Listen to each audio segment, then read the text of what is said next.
Bismillahirrahmanirrahim. Assalamualaikum warahmatullahi wabarakatuh. Innal hamdalillah nahmaduhu wa nasta'inuhu wa nastahdi wa natubu ilaik wa na'udzu billahi min sururi anfusina wa sayyiati a'malina. May yahdihillahu fala mudhillalah wa may yudlil fala hadiyalah. Asyhadu an la ilaha illallah wahdahu la syarikalah wa asyhadu anna Muhammadar Rasulullah. Pertama-tama saya mengajak untuk kita senantiasa menjadikan puji dan syukur kepada Allah Subhanahu wa taala. Allah Rabbul Alamin. Allah pencipta, pemilik dan pengatur alam semesta. Allah yang darinya kita datang dan kepadanya semuanya kita akan kembali. Salam dan selawat atas diri junjungan kita Rasulullah Muhammad sallallahu alaihi wasallam, kepada keluarganya, sahabatnya, tabi'in, atba'ut tabi'in, dan mudah-mudahan sampai pula kepada kita semua, terutama kepada kita yang senantiasa berusaha ikhlas, berusaha istiqamah, meniti jalan yang telah beliau contohkan. Jamaah sekalian yang saya hormati, saya mendahului ceramah ini mengajak kita untuk senantiasa bersyukur kepada Allah Subhanahu wa taala.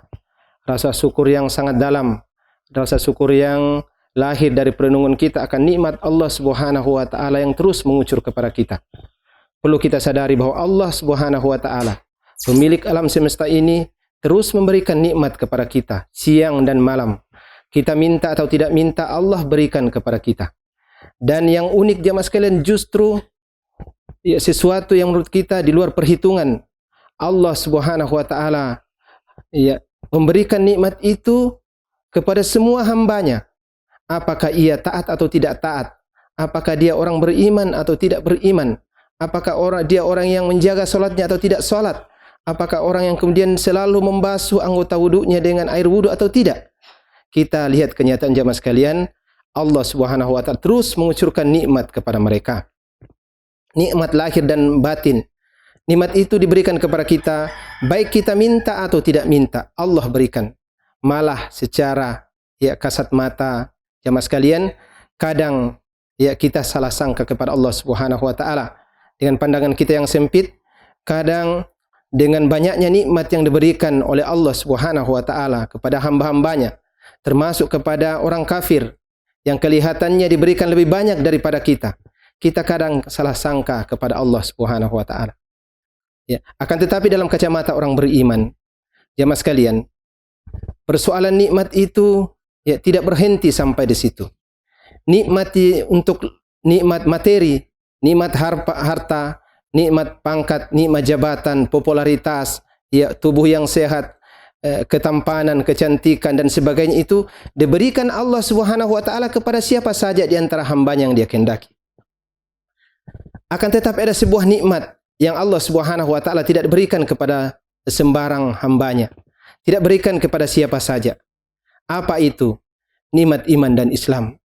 Nikmat inilah yang kemudian tidak diberikan oleh Allah Subhanahu wa taala kepada siapa saja, hanya diberikan kepada orang-orang yang dikehendaki. Sejarah membuat kita terenyuh mendengarkan kisah seorang manusia yang dengan setia mendampingi perjuangan Rasulullah sallallahu alaihi wasallam, pamanda beliau Abu Talib. Menurut yang kita baca dari buku-buku terjemahan yang diajarkan oleh para ulama kita, para ustadz-ustadz kita, beliau adalah orang yang sangat konsen, sangat menjaga Rasulullah sallallahu alaihi wasallam. Malah disebutkan jamaah sekalian, begitu cintanya beliau kepada Rasulullah Muhammad sallallahu alaihi wasallam, sehingga kadang beliau lebih mendahulukan Nabi kita Muhammad sallallahu alaihi wasallam daripada anak-anaknya. Perlu kita tahu jamaah sekalian, dijelaskan oleh para ulama kita bahwasanya Abu Talib adalah seorang pembesar Quraisy. Akan tetapi beliau tidak diberikan kelebihan berupa harta. Beliau memiliki anak yang banyak. Ketika pembagian makanan, kadang beliau mendahulukan Rasul kita Muhammad sallallahu alaihi wasallam daripada anak-anaknya. Tapi sejarah juga membuat kita sedih ketika disebutkan menjelang ajalnya beliau tidak sempat memeluk Islam. Beliau tidak sempat merengkuh nikmatnya hidayah Islam ini. Padahal secara logika siapa lagi yang lebih berhak untuk mendapatkan hidayah Islam kecuali mereka? Rasulullah sallallahu alaihi wasallam ketika melihat keadaan itu sangat sedih. Makanya Allah Subhanahu wa taala menurunkan ayat, Innaka la tahdi man ahbabta walakinallaha yahdi liman yasha. Sesungguhnya engkau tidak akan kuasa memberikan hidayah kepada orang hatta yang paling engkau cintai. Akan tetapi Allah lah yang berikan hidayah kepada siapa yang dikehendakinya. Jamaah sekalian yang saya hormati, apa yang saya ingin katakan? Bahwasanya persoalan hidayah itu haknya Allah Subhanahu wa taala. Ya, kalau persoalan materi, popularitas, ya ketampanan, kecantikan itu diberikan oleh Allah Subhanahu wa taala kepada orang-orang yang siapa saja. Ya. Ya, malah kita lihat kadang orang-orang yang tidak pernah berwudu itu mendapatkan lebih banyak daripada kita. Orang yang tidak pernah sujud itu mendapatkan lebih banyak daripada kita. Akan tetapi secara kalau kita berpikir lebih mendalam, ya, kita kalau orang menggunakan kacamata iman dan Islam, ternyata ada sesuatu yang tidak diberikan oleh Allah Subhanahu wa taala kepada sembarang orang, yakni nikmat hidayah Islam ini. Inilah hikmahnya jamaah sekalian. Sehingga kemudian ya salah satu di antara rukun salat adalah membaca surat Al-Fatihah. Ya, tentu saja dengan syarat-syarat yang disebutkan oleh para ulama kita. Ya, apa yang kita baca dalam surat Al-Fatihah? Salah satu yang kita baca ayat dalam surat Al-Fatihah adalah ihdinas siratal mustaqim. Ya Allah, tunjukilah kami, berikanlah hidayah kepada kami ke jalan yang lurus. Hidayah, petunjuk. Ini yang selalu kita minta 17 kali siang dan malam kepada Allah Subhanahu wa taala. Ya, secara ya tersirat mengandung arti bahwa persoalan hidayah itu sangat penting. Karena kalau kita tidak mendapatkan hidayah Islam jamaah sekalian, maka kecelakaan bagi kita. Ya, kalau kita tidak Islam berarti kafir. Dan kalau kafir jamaah sekalian, naudzubillah min zalik. Sebagaimana dalil yang telah disebutkan Allah Subhanahu wa taala dalam Al-Qur'an, innal ladzina kafaru min ahlil kitabi wal musyrikina fi nari jahannam khalidina fiha. Sesungguhnya orang-orang kafir dari golongan ahlul kitab wal musyrikin dan golongan orang musyrik, ya, tempat mereka di neraka jahanam, kekal di dalamnya. Ya. Jadi jamaah sekalian harus kita yakini orang yang tidak mendapatkan hidayah Islam, meskipun kelihatannya di dunia ini mendapatkan dunia luar biasa, tapi kalau dia tidak berislam jamaah sekalian, ya maka bagi mereka, bagi dalam pandangan orang beriman jamaah sekalian, itu tidak ada nilainya. Ya. Adapun orang-orang beriman jamaah sekalian, adapun orang-orang beriman kita yakini, ya, luar biasa fasilitas yang disiapkan Allah Subhanahu wa taala kepada mereka. Jangankan yang lain, disebutkan Rasulullah sallallahu alaihi wasallam kepada kita bahwasanya salat sunat subuhnya 2 rakaat. Orang yang beriman itu lebih tinggi nilai pahalanya di hadapan Allah Subhanahu wa taala daripada seluruh bumi dan isinya. Subhanallah. Ini yang menjadi dorongan bagi kita untuk lebih menguatkan keyakinan kita bahwa nikmat yang paling berharga yang kita miliki adalah nikmat hidayah Islam ini. Ya, nikmat hidayah Islam ini adalah nikmat yang luar biasa, nikmat yang tidak diberikan Allah Subhanahu wa taala kepada sembarang orang. Maka pada kesempatan kali ini kami sedikit menjelaskan sesuai kemampuan dan ilmu yang terbatas tentang bagaimana tata cara kita memahami Islam ini. Ya, disebutkan para ulama kita, ada beberapa sumber yang harus kita pahami dalam memahami Islam. Yang pertama, kita memahami Islam itu harus mutlak bersumber dari Al-Quran. Bersumber dari Al-Quran. Karena Al-Quran ini adalah kalamullah. Dia perkataan Allah Subhanahu wa taala. Al-Quran ini adalah ya, sebuah kitab yang tidak tercampur kebohongan di dalamnya. Sebuah kitab yang kemudian dijaga oleh Allah Subhanahu wa taala. Ya. Makanya jemaah sekalian, kalau ada orang ingin berislam tanpa dekat dengan Al-Quran, ya sulit kita percaya. Sulit kita percaya kalau kemudian ada orang yang mengaku berislam dengan baik, tapi tidak berinteraksi dengan Al-Quran. Ya, tidak mau membuka Al-Quran, tidak mau mempelajari Al-Quran, tidak mau mendakwahkan Al-Quran, tidak mau mengamalkan Al-Quran. Sulit kita percaya kalau ada orang bisa berislam seperti itu. Ya, sebab Islam ini adalah agama wahyu, bukan agama budaya. Islam ini bukan produk manusia. Dia ya wahyu Allah Subhanahu wa taala. Ya, dijaga oleh Allah Subhanahu wa taala ya dalam kitabnya. Ya. Sumber rujukan yang jelas adalah Al-Qur'an. Sebuah kitab yang tidak ada keraguan di dalamnya. Kata Allah Subhanahu wa taala dalam Al-Qur'an surat Al-Baqarah, "Dzalikal kitabu la raiba fihi hudal lil muttaqin." Ini adalah kitab yang tidak ada keraguan di dalamnya, petunjuk bagi orang yang bertakwa. Ya. Jadi jamaah sekalian, saya perlu ingatkan diri saya, keluarga saya, dan kepada jamaah sekalian, mari kita sadari bahwasanya kalau kita ingin berislam dengan baik, tidak ada kata lain kecuali kita ingin kembali kepada Al-Quran. Kembali kepada Al-Quran dalam artian kita mau kembali mempelajari Al-Quran. Harus ada waktu kita untuk mempelajari Al-Quran. Yang kedua, ya mentadabburi Al-Quran. Kita tadabburi, kita tidak ingin ya Al-Quran ini kita posisikan sebagai nyanyian saja. Kita baca seperti puisi-puisi atau karya-karya manusia, tapi kita harus ya tadabburi dengan baik apa yang diperintahkan dan dilarang Allah Subhanahu wa taala dalam Al-Quran. Setelah kita tadabburi jamaah sekalian, kita amalkan apa yang diperintahkan. Karena yakini jamaah sekalian, tidak ada satupun perintah yang Allah Subhanahu wa taala sampaikan kepada kita kecuali untuk kebaikan dan keselamatan kita. Setelah kita amalkan, tugas berikutnya adalah mari kita dakwahkan. Sebagai bukti kecintaan kita sebagai saudara seiman dan seislam, kebenaran dan kebaikan serta keberkahan Islam ini harus kita sampaikan kepada sebanyak mungkin orang. Agama Islam ini bukan agama egoisme. Agama Islam ini bukan agama ananiah, yang kemudian dalam perjalanan hidupnya seorang penganut Islam cukup memperhitungkan keselamatan dirinya. Tapi seorang penganut Islam sangat resah kalau kemudian masih ada saudara-saudaranya yang bersyahadat, saudara-saudaranya yang belum bersyahadat, atau saudara-saudara yang lain yang belum mengamalkan Islam ini. Sebab mereka yakini bahwasanya semuanya akan dimintai pertanggungjawaban di hadapan Allah Subhanahu wa taala. Ya, jamaah sekalian, yang kedua yang menjadi dasar dalam mempelajari Islam itu adalah harus kita membuka sunnah Rasulullah sallallahu alaihi wasallam. Ya, mempelajari sunnah-sunnah Rasulullah sallallahu alaihi wasallam. Ini penting karena tidak ada yang lebih mengetahui tentang Allah setelah Allah kecuali Rasulullah sallallahu alaihi wasallam. Maka seorang muslim kalau Islamnya benar, ya dia harus membuka dan terbiasa bermulazamah, terbiasa berinteraksi aktif dengan ya sunnah-sunnah Rasulullah sallallahu alaihi wasallam. Tidak mungkin dan pasti tidak akan bisa kita berislam dengan benar kecuali dengan caranya Rasulullah sallallahu alaihi wasallam. Mungkin sebagian orang mengatakan cukuplah Al-Quran yang menjadi rujukan saya.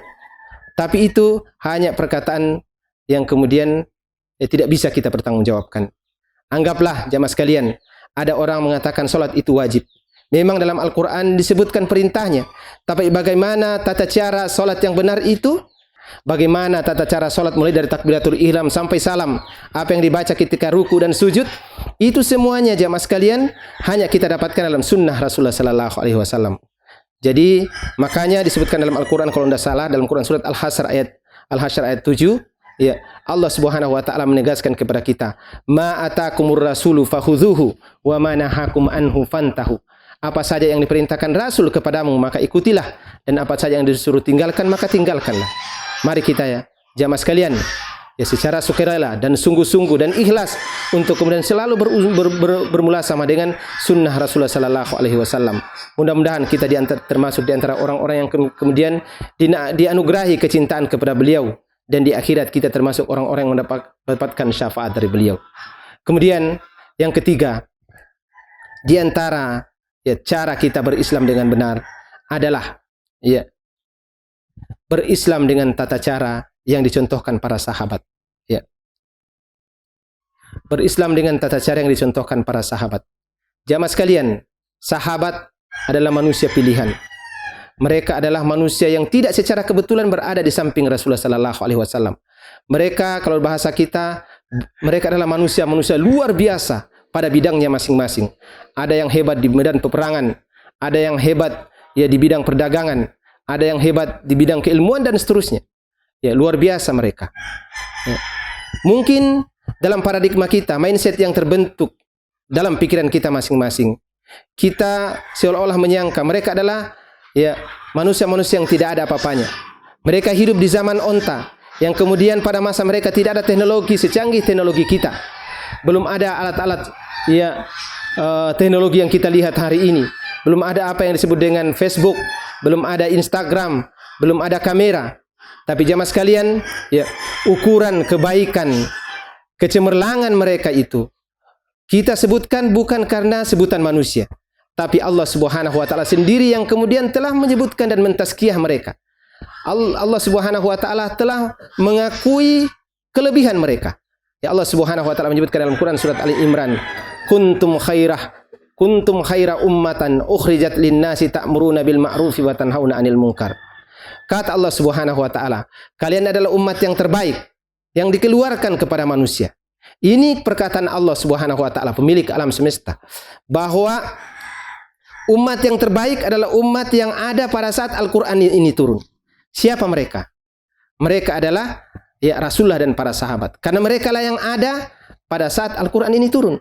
Maka secara umum logika berpikir kita mengatakan, kalau kita ingin baik, kita ingin selamat dunia dan akhirat, maka kata kuncinya harus kita membuka sejarah para sahabat. Harus kita tahu siapa itu Abu Bakar, siapa itu Umar, siapa itu Utsman, siapa itu Ali, siapa itu Abu Dzar Al-Ghifari, siapa itu Mus'ab bin Umair. Kita harus tahu mereka. Seorang muslim yang benar, karena mereka dulu bagian dari agama kita. Maka jamaah sekalian, saya ingatkan diri saya dan keluarga saya.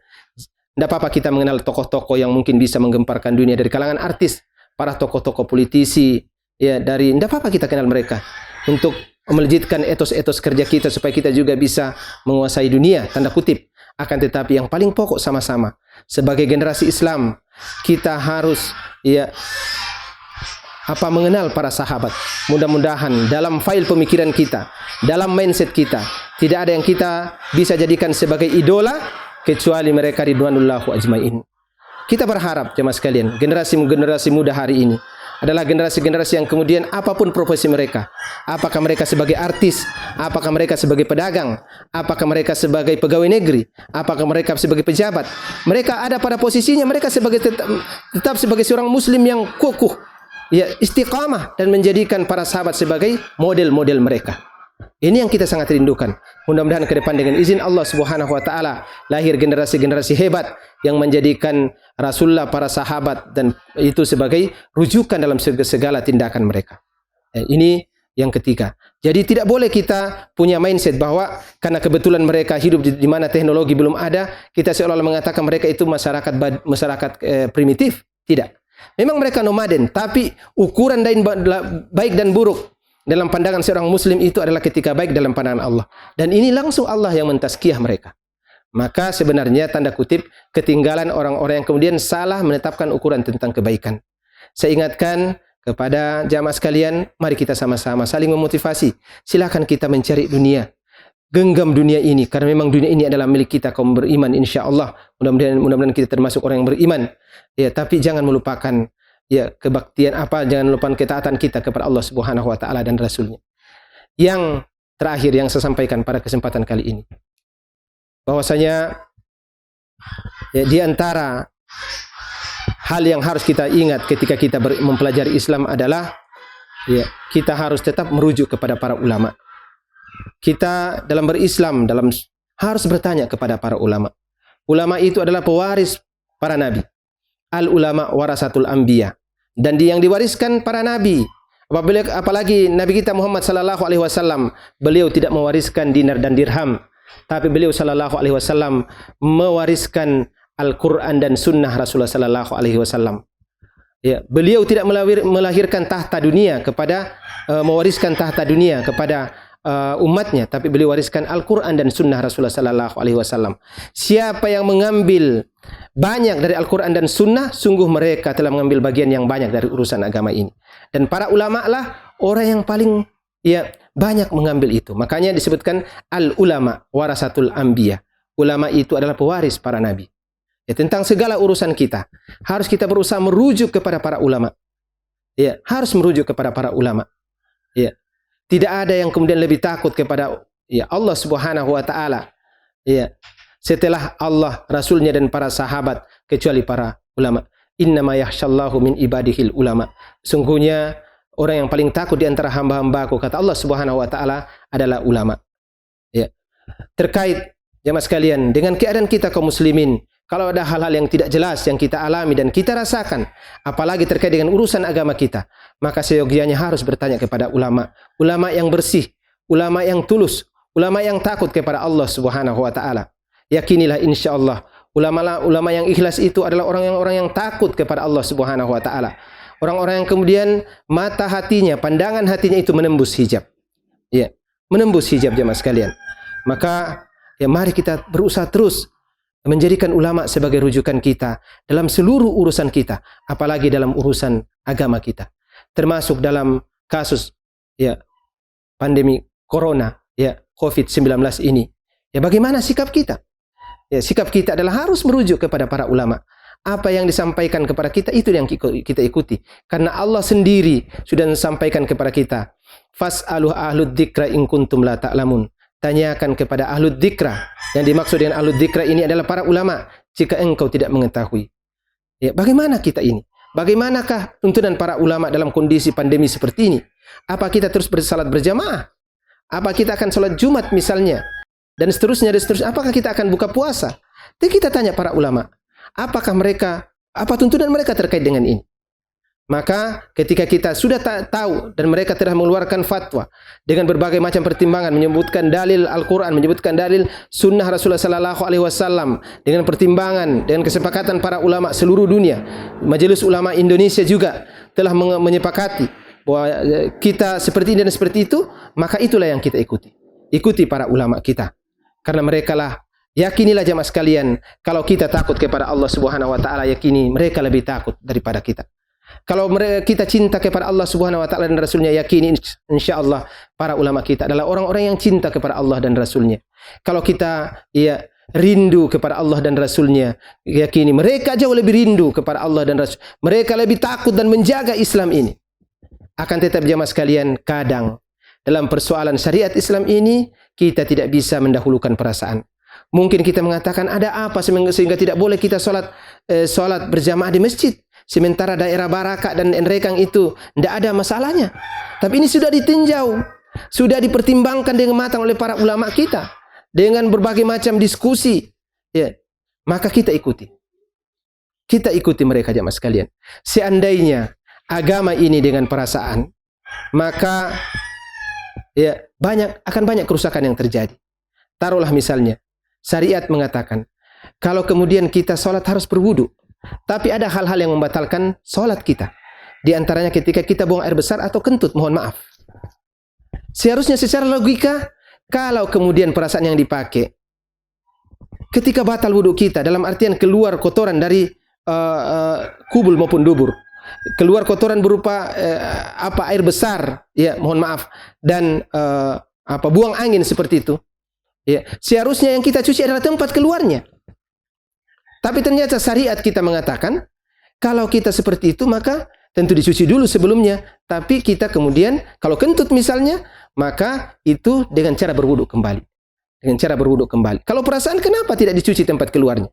Itulah hikmahnya bahwa ternyata agama itu tidak melulu, tentu saja perasaan kepada sesama itu dihidupkan. Tapi tidak melulu ya, menjadikan perasaan sebagai satu-satunya sumber dalil. Apa yang disampaikan oleh para ulama kita, sepanjang mereka adalah ulama-ulama yang bersih, ulama-ulama yang ikhlas, dan tentu telah bersinergi dengan pemerintah. Mari kita sama-sama ikuti mereka, ya karena mereka adalah pewaris para nabi. Ya mudah-mudahan jamaah sekalian, ya dengan sedikit apa yang kami sampaikan ini, tentu saja kami sangat berharap bermanfaat bagi diri kami, bagi keluarga kami dan saudara-saudara kami seiman dan seislam, ya di daerah kami ini. Kalau ada manfaat yang semata-mata dari Allah Subhanahu Wa Taala, kalau ada yang salah dan keliru, kami mohon diingatkan dan diluruskan. Subhanakallahumma bihamdik, asyhadu an la ilaha illa anta, astaghfiruka wa atubu ilaik. Assalamualaikum warahmatullahi wabarakatuh.